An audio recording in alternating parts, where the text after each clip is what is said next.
宮沢賢治作、ゼ・ネズミ。ある古い家の真っ暗な天井裏に、ゼという名前のネズミが住んでいました。ある日、ゼ・ネズミは、キョロキョロ四方を見回しながら、床下街道を歩いていますと、向こうからイタチが何かいいものをたくさん持って、風のように走ってまいりました。そして、ゼ・ネズミを見て、ちょっと立ち止まって、早口に言いました。おーい、ゼ・ネズミ。お前んとこの戸棚の穴から、金平糖がバラバラこぼれているぜ。早く行って拾いな。ゼ・ネズミは、もうひげもピクピクするぐらい喜んで、イタチにはお礼も言わずに、一三にそっちへ走って行きました。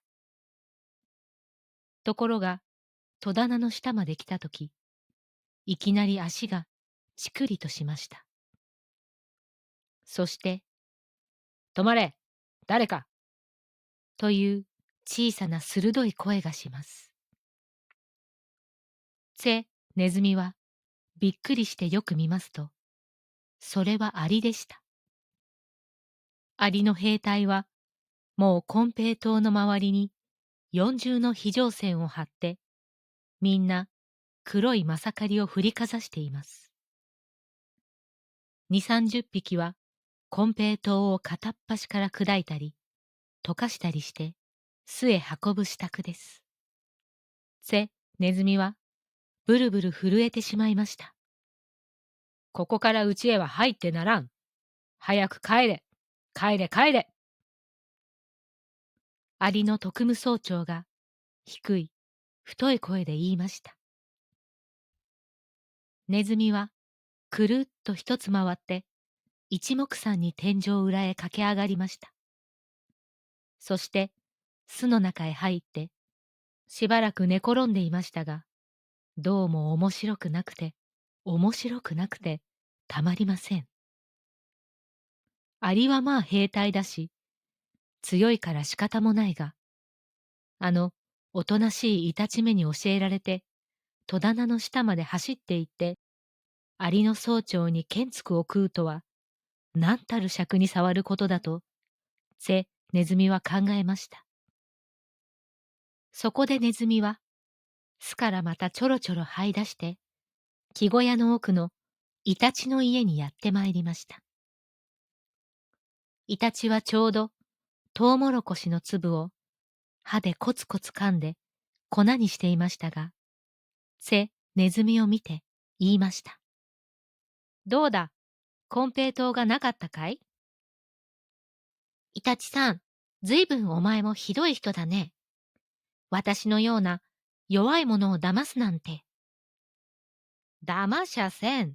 確かにあったのや。あるにはあっても、もうアリが来てましたよ。アリが？へい、そうかい。早いやつらだね。みんなアリが取ってしまいましたよ。私のような弱い者を騙すなんて。償ってください。償ってください。それは仕方ない。お前の生きようが少し遅かったのや。知らん知らん。私のような弱い者を騙して、償ってください。償ってください。困ったやつだな。人の親切を逆さまに恨むとは。よしよし。そんなら、俺の金平糖をやろう。償ってください。償ってください。それ、持っていけ。てめえの持てるだけ持って、うせちまえ。てめえみたいな、ぐにゃぐにゃした男らしくもねえやつは、面も見たくねえ。早く持てるだけ持って、どっかへうせろ。イタチはプリプリして、金平糖を投げ出しました。ゼ・ネズミは、それを持てるだけたくさん拾って、お辞儀をしました。イタチはいよいよ怒って叫びました。早く行ってしまえ。てめえの取った残りなんか、ウジ虫にでもくれてやら。ネズミは一目散に走って天井裏の巣へ戻って金平糖をコチコチ食べました。こんな具合ですから、ネズミはだんだん嫌われて、誰もあんまり相手にしなくなりました。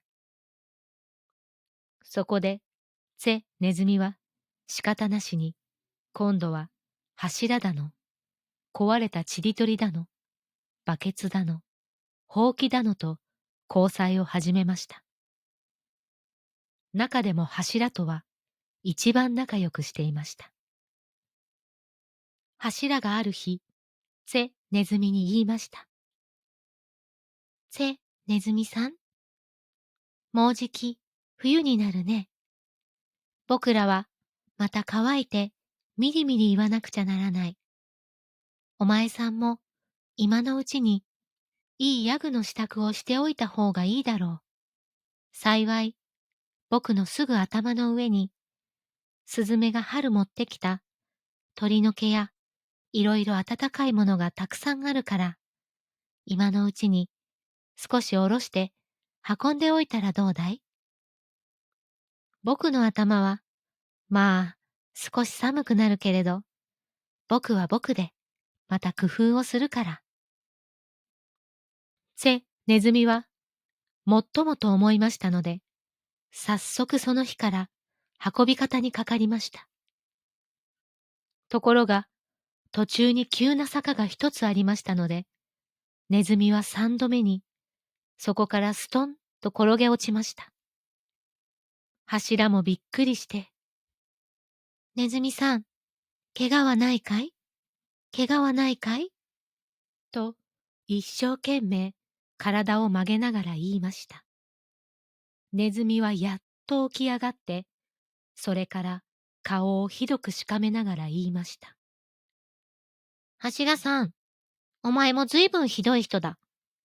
僕のような弱い者をこんな目に遭わすなんて。柱はいかにも申し訳がないと思ったので、ネズミさん、すまなかった。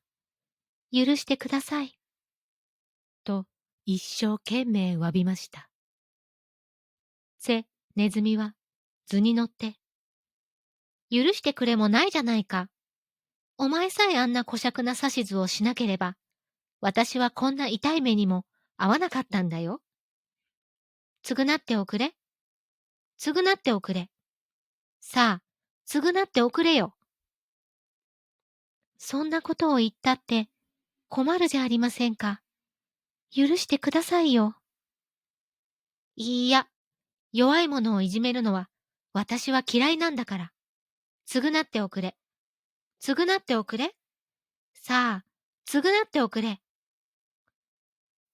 柱は困ってしまって、おいおい泣きました。そこで、ネズミも仕方なく巣へ帰りました。それからは、柱はもう怖がって、ネズミに口を聞きませんでした。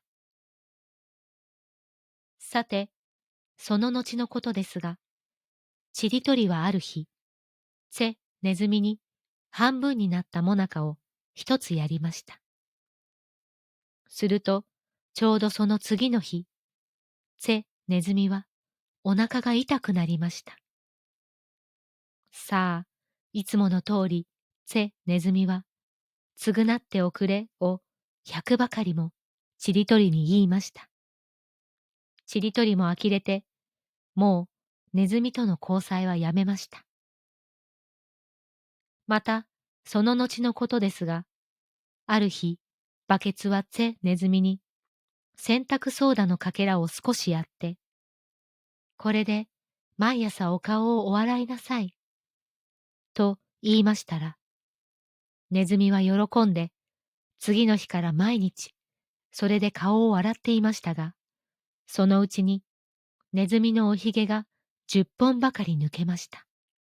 さあ、ネズミは、早速バケツへやってきて、償っておくれ、償っておくれを250ばかり言いました。しかし、あいにくバケツにはおひげもありませんでしたし、償うわけにもいかず、すっかり参ってしまって、泣いて謝りました。そして、もうそれからは、ちょっとも口をききませんでした。道具仲間は、みんな順繰りにこんな目にあって、懲りてしまいましたので、ついには誰も、ネズミの顔を見ると、急いで脇の方を向いてしまうのでした。ところが、その道具仲間に、ただ一人だけ、まだ、ネズミと付き合ってみないものがありました。それは、針金を編んでこさえた、ネズミ捕りでした。ネズミ捕りは全体、人間の味方なはずですが、近頃は、どうも毎日の新聞にさえ、猫と一緒にお払い物という札をつけた絵にまでして広告されるのですし、そうでなくても、元来人間はこの針金のネズミ捕りを一遍も優待したことはありませんでした。ええ、それはもう確かにありませんとも。それに、さも触るのさえ汚いようにみんなから思われています。それですから、実はネズミ捕りは人間よりはネズミの方に余計同情があるのです。けれども、大抵のネズミはなかなか怖がってそばへやってまいりません。ネズミ捕りは毎日優しい声で、ねずちゃん、おいで。今夜のごちそうはアジのおつむだよ。お前さんの食べる間、私はしっかり押さえておいてあげるからね。ね、安心しておいで。入り口をパタンと閉めるような、そんなことをするもんかね。私も人間には、もうこりごりしてるんだから。おいでよ、そら。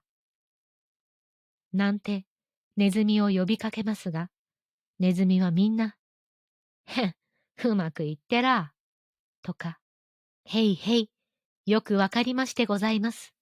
いずれ、親父や、せがれとも相談の上で、とか言って、そろそろ逃げて行ってしまいます。そして、朝になると、顔の真っ赤な下男が来てみて、また入らない。ネズミももう知ってるんだな。ネズミの学校で教えるんだな。しかしまあ、もう一日だけかけてみよう。と言いながら、新しい餌と取り替えるのでした。今夜もネズミ捕りは叫びました。おいで、おいで。今夜は柔らかなはんぺんだよ。餌だけあげるよ。大丈夫さ。早くおいで。ネズミがちょうど通りかかりました。そして、おや、ネズミ捕りさん、本当に餌だけをくださるんですかと言いました。おや、お前は珍しいネズミだね。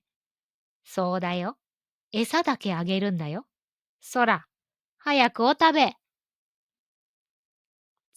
ネズミは、ぷいっと中に入って、むちゃむちゃむちゃ、と、はんぺんを食べて、また、ぷいっと外へ出て、言いました。おいしかったよ。ありがとう。そうかい。よかったね。また、明日の晩おいで。次の朝、下男が来てみて、怒って言いました。餌だけ取って行きやがった。ずるいネズミだな。しかし、とにかく中に入ったというのは感心だ。そら、今日はイワシだぞ。そして、イワシを半分つけていきました。ネズミ捕りは、イワシを引っ掛けて、せっかくネズミが来るのを待っていました。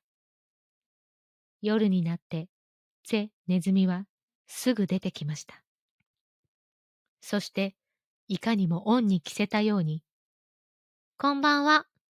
お約束通り来てあげましたよ。と言いました。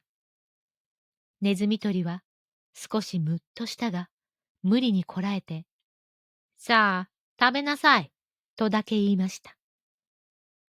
ネズミはぷいっと入って、ピチャピチャピチャと食べて、またぷいっと出てきて、それから欧風に言いました。じゃあ、明日、また来て食べてあげるからね。と、ネズミ捕りは答えました。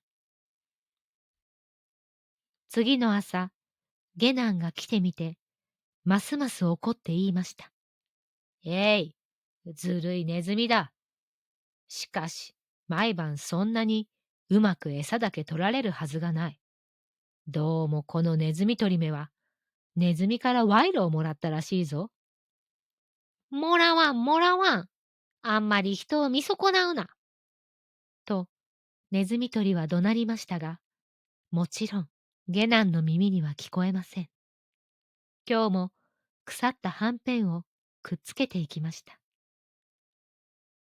ネズミ捕りはとんだ疑いを受けたので、一日プンプン怒っていました。夜になりました。ネズミが出てきて、さも大義らしく言いました。ああ、毎日ここまでやってくるのも、並大抵のこっちゃない。それに、ごちそうと言ったら、せいぜい魚の頭だ。嫌になっちまう。しかしまあ、せっかく来たんだから仕方ない。食ってやるとしようか。ネズミ捕りさん、こんばんは。ネズミ捕りは、針金をプリプリさせて怒っていましたので、ただ一言、お食べ、と言いました。ネズミは、すぐぷいっと飛び込みましたが、はんぺんの腐っているのを見て、怒って叫びました。ネズミ捕りさん、あんまりひどいや。このはんぺんは腐ってます。僕のような弱いものを騙すなんてあんまりだ。償ってください。償ってください。ネズミ捕りは思わず針金をリュウリュウと鳴らすくらい怒ってしまいました。そのリュウリュウが悪かったのです。ピシャ、シーン。餌についていた鍵が外れて、ネズミ捕りの入り口が閉じてしまいました。さあもう大変です。ネズミは気違いのようになって、ネズミ捕りさん、ひどいや、ひどいや。悔しい。ネズミ捕りさん、あんまりだ。と言いながら、針金をかじるやら、くるくる回るやら、地団打踏むやら、わめくやら、泣くやら。それは大騒ぎです。それでも、償ってください。償ってくださいは、もう言う力がありませんでした。ネズミ捕りの方も、痛いやら、尺に触るやら、ガタガタ、ブルブル、リュウリュウと震えました。一晩そうやって、とうとう朝になりました。顔の真っ赤な下男が来て、小躍りして言いました。閉めた閉めた。